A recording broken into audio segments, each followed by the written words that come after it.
I evo, pošto su kolege iz Dake, Jova i Sloba uradili kabinu,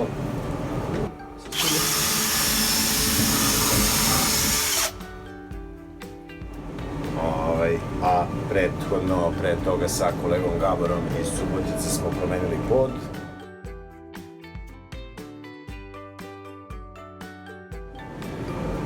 Sada je došlo na red i posljednja stavka, a to je da zamenimo registar kutiju novom. Ovo je stara koju skidamo, a ovo je nova koju ćemo da montiramo. Upravo. Dobar dan. Dobar dan. Kako si? Gledam što je otvoren.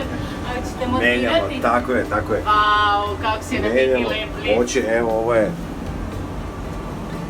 ta nova, ovo je samo folija preko, to se skine, posle bude sjajno, isto kao i ovo ostalo, tako da će da bude novo. Malo će da potraje, izvinite, malo neće raditi lift, ali samo vi radite. Napravit ćemo posle. Eto, krećemo u rad, ćemo da vidimo posle kako to bude spalo.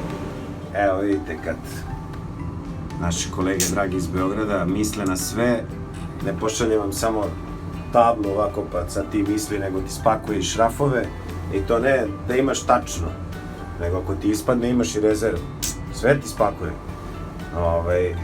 Da ne pričamo o tome što je dugme stop su oni napravili da već bude, da budu NC kontakti, da ne moram ja ovdje to da pravim, tako da stvarno sve pohvale, svaka čast i hvala puno za svaki detalj koji su uradili, napravili.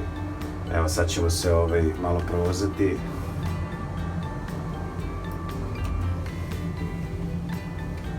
Da, i još evo, primjer, evo ga, radi stop, alarm, idemo.